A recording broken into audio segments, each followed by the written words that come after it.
Welcome back to another episode of Confessions of a Multi-Hyphenate. I'm your host, Crystal Henry, and this is our space, our bite-sized time to be able to talk about topics related to navigating this multi-passionate, multi-interested world. And I'm living it right along with you. Let's get started. First, taking it back to episode 7, got to do a small recap where we talked about navigating self-care, moving beyond the spa day, all right, for everybody, the gents and the ladies, all right? But your move of the week was about how are you going to digitally detox, all right? I challenge you to detox for at least an hour from emails, from social media. And seeing as how I'm detoxing, at least not touching social media before 10 a.m. on the weekdays and 12 p.m. on the weekends, it can be challenging sometimes. But I do find that I desire to be on there less when I am doing that. All right. So, how did you do with that detox? And remember, you can still go back and continue to detox. That's the way to take care of yourself. Moving into our episode today, episode 8. We're almost at the finale, y'all. We got 4 more episodes for this season. But this one is about navigating imposter syndrome. All right. Here's the little catchy title. I always come up with the catchy title, but this one is called Who Let Me In Here? All right. Navigating imposter syndrome as a multi-hyphenate. We are going to be talking about that little voice in your head. Maybe you've given her or him or them a name, but they tend to whisper that you're not good enough or you don't know what you're doing. You shouldn't be in this space. What are you even doing here? It's that one, all right? And this can happen whether you walk into a room full of experts or if you're launching a new idea, like we talked about in episode 6, moving from spark to action, or if you're only maybe sharing your work online or sharing it with somebody else. Imposter syndrome has a way of really creeping in when it is absolutely never invited. So, in this episode, we're going to be unpacking those lies that imposter syndrome tells us and how to shut them all the way down because you're not in the space by accident and you do belong there and you're there on purpose. I did have to look up technically what imposter syndrome is because it is one of those terms that in the last, I don't know, maybe 5 to 7 years has been everywhere. People online are talking about imposter syndrome, the same way that they're throwing around a lot of these clinical terms without fully knowing what they mean. But it's one of those things that when you think about it, without even knowing what the proper terminology is, many of us have experienced it at one point or another. And especially being someone who is a doer of many things and passionate about many things, that you may find that it creeps up on you. And it isn't so much about insecurity as it is about the internalized pressure that we put on ourselves and the perfectionism that we may lead with, or even that fear of being found out, okay, that speaks to us more than our own personal insecurity. And as a multi-hyphenate, that feeling can be even more intense. Why? Well, probably because of the many hats that we wear and oftentimes that unconventional path that we take, that imposter syndrome has a way of creeping up, and it can make us wonder if we really do belong in some of these spaces. But from me to me, and from me to you, and from you to you do belong in these spaces. But I want to identify how to recognize that imposter syndrome, how to challenge it, and how to continue to move anyway. And I think I mentioned a couple moments ago, I got a little distracted, but what imposter syndrome actually is. And it's defined as a psychological experience. I thought this was real deep. A psychological experience characterized by persistent self doubt and the inability to internalize one's achievements despite evidence of competence, leading to feelings of being a fraud or a fake. So basically, you're not recognizing that you are the chat. Okay. You're not even recognizing that you know what you know and you can do what you can do. All right. Because it said, despite the evidence of competence, despite the pure evidence that you are competent, you believe in the self doubt and you think you're a fake and a fraud. No, you're actually not. It said it's a psychological experience. Y'all, let's not have these psychological experiences, okay? Let's have some real life experiences that tell us, despite what we think, we've got to recognize that we are actually competent. I had imposter syndrome show up with me a couple of days ago. I was in a space at a brunch, actually at the governor's house. All right, and I was cool going in, cool being there. And then I was sitting down at brunch and I'm sitting at a table with these, lovely ladies, these business owners, and I'm sitting in between these two ladies. And I started to think, wow, they have some big businesses. Oh my gosh, what is the ladies across from me have some big businesses and restaurant owners. I'm like, what am I doing at this table? What am I doing in between these ladies when I know without looking at the bank accounts, okay, I'm sure they're bringing in more revenue than me. But again, and looking at this definition of imposter syndrome, it said and the inability to internalize one's achievements. It didn't say one's bank account, one's dollars and cents. The inability to internalize one's achievements despite evidence of competence. And I quickly checked myself and said, this is not about what we have in the bank. This is about how we are connecting for this economic empowerment brunch, how we are leaning into each other as Black women, and how we are supporting and just getting to know one another. But I'm telling you, that imposter syndrome, she reared her head real quick. And I quickly had to be like, girl, no. There are 5 different kinds of imposters. I didn't know this. I do research on these topics, okay, before the episodes. I'm not just talking off the cuff, but I didn't know that there are 5 different types of imposters, right? There's a psychological experience, but 5 different types of imposters: the perfectionist, the superhuman, the expert, the natural genius, and the soloist. So go and take a look at all of those. I am not a psychiatrist, a psychologist. I am not trained in those areas. Yes, I'm a former school counselor, but I'm not getting into all that, okay? But I didn't realize that when imposter syndrome shows up, it shows up as one of these 5 different types of imposters, typically. All right.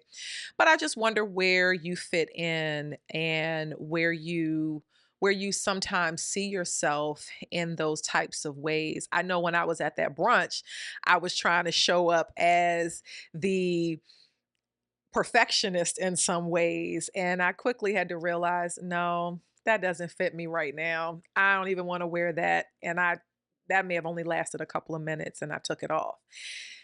I told y'all sometimes we would take it to church. Okay.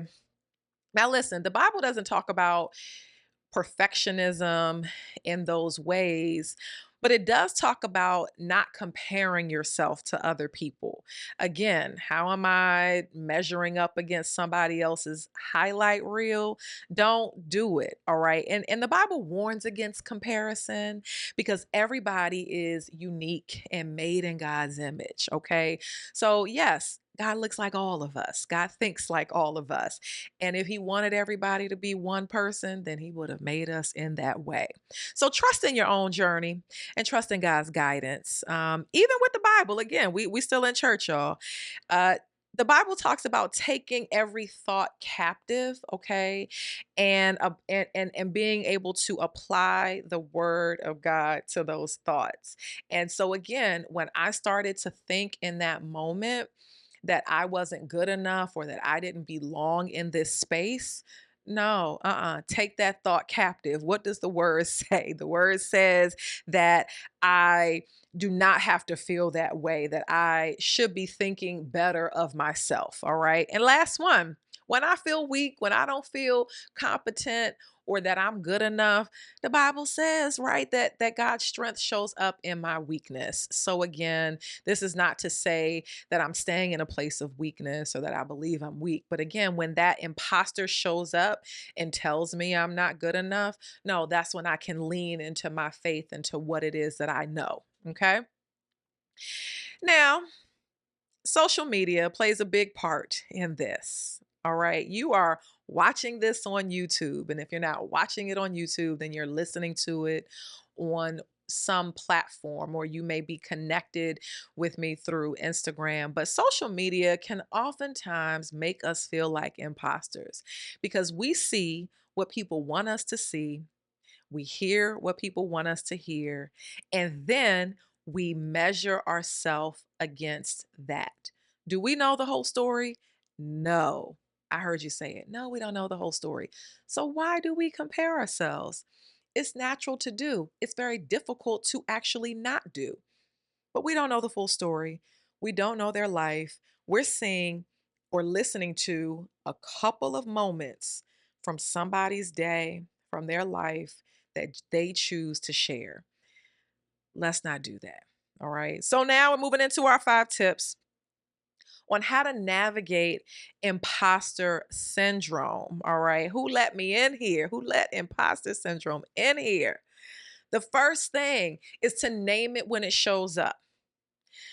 Let's not be delusional and think that these feelings will not take over if we don't name them. Name it and claim it, okay? Because if you don't know what it is, if you can't speak to what it is, then you're not able to dismiss it, okay? So name it when it shows up, because imposter syndrome thrives in silence. If we ignore it, it's just going to grow. It's just going to grow. It's just going to grow. So call it out. And then speak the truth over yourself, just like the definition said, that we have the inability to, hold on, let me go back to it, the inability to internalize our own achievements despite evidence of competence. So come on, y'all. You are competent. I already told you that you the shit. So speak it to yourself, okay? And let that be known. Second point in navigating imposter syndrome is to keep receipts. Okay. Now, I'm not talking about the kind of receipts if you are a CPA or if you do taxes, all that kind of stuff. But I mean one of those receipts that looks like messages, that looks like testimonials, that looks like what are your wins and your milestones. In 2019, and if you're watching this and you see this, but in 2019, I started to keep what I called an It's Happening list. I went to a conference at Bowie State University. It's literally written on the notepad from Bowie. But I kept this 2019, 2020. My 21 list is actually held together with a bobby pin. I couldn't find a paperclip. 22, 23, 24, and 25. So for the past however many years that is, and I don't do math that fast, since 2019, I have been keeping receipts. I wrote on here, celebrate the small and big wins. And these were related or are related to my multi-hyphenate journey. I write down when I had a call with somebody or, related to moving an idea forward. I wrote on here that I interviewed somebody, that I attended a brunch, that I submitted a proposal. I wrote in here that I finished my LLC and trademark for my first business, that I had an intro call with somebody. Again, I kept these receipts as a way to remind myself that it is happening. Regardless if the big things haven't happened yet, You can't get to the big stuff until you do the small stuff. How do you eat an elephant? One bite at a time. These are the bites, okay? And that's really important, is to keep your own receipts, because when that fraud mentality creeps up, that's when I can say, no, this is showing my competence. This is showing my effort, my persistence. This is showing all of that, and I can diminish that, okay? Third tip, talk to your people, because we all know that we have people in our life who will hype us up. That when I'm starting to feel like an imposter, I know who I can go to say, you know what, I'm kind of feeling like I don't belong in this space, or I was feeling a little bit uncomfortable about being here. And I know that there are certain people who are going to hype me up and say, honey, don't forget who you are. Do not forget. And they will run down the receipts to me sometimes. So sometimes you got to lean into your people and talk to them to reignite that confidence that you have, because we're talking about navigating imposter syndrome. Fourth point, one more after this. Stop waiting to feel ready. All right. This podcast is the perfect example. This is now episode 8. Do I feel ready? No, I'm doing it. Okay. Because the readiness comes as I am putting forth the effort. It's not going to come from me sitting at home behind my desk, writing the notes, thinking about it, talking about it, but never doing it. Okay. I may not ever be ready, but I'm going to do it. And when you're uncomfortable, it doesn't mean that you are unqualified. It simply means that you're uncomfortable. And again, we've all seen it. What is it? Growth happens outside of your comfort zone. We can all repeat 1,000 of these sayings, but are you going to be uncomfortable? Are you going to risk your comfort to navigate and overpower imposter syndrome? And the fifth one is to accept the growth that feels awkward. And again, this is not about perfection. I don't want to be perfect. I am an imperfect person, and being perfect would make me feel like I'm a robot or I'm living in the Truman Show, and that's not what this experience is about. That's not who I am. That's not how I show up in any part of my life. I may show up put together, but I'm not showing up perfect. But I am accepting that there are going to be some things that are going to feel awkward, okay? Because my confidence is going to be built through my action. But not before I do it. Again, not because I think about it, but because I'm actually doing it.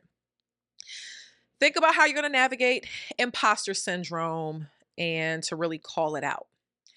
Our quote of the week comes from the multi-hyphenate herself, Miss Issa Rae. And she says, I had to believe in who I was and in what I was doing. If I didn't, why would anyone else? So again, you got to believe in what it is that you're doing, because that confidence is going to speak to your competence, right? Remember, imposter syndrome, you got to speak to your competence through your confidence and be able to show that. Here's your multi-hyphenate move of the week. And this is one I do want you to really, truly do. I want you to do all of them. I want you to do this one too. Start your own It's Happening list. Start your own receipts log. Call it whatever you want. Call it a proof I'm the shit. Call it a receipts log. Call it a whatever you want.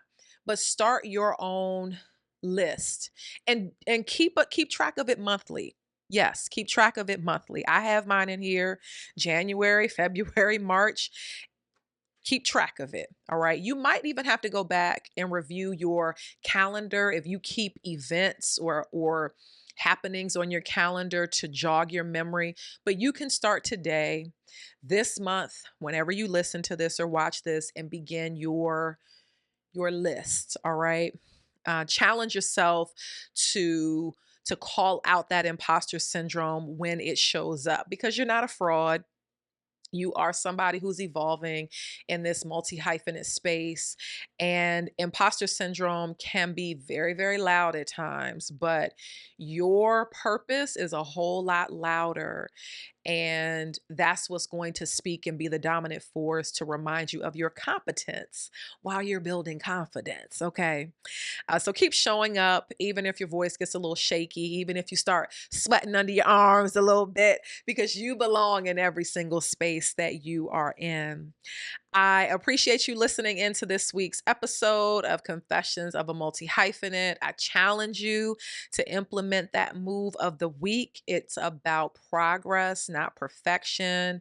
We are really fine tuning our focus and staying inspired and increasing efficiency. So before you go, hit subscribe, give me those stars, leave some comments. You can follow along and share this with somebody else who can use this reminder. Okay, listen to it again yourself and leave the feedback. So thank you very much, and I'll be back next week with episode 9. All right, have a good one.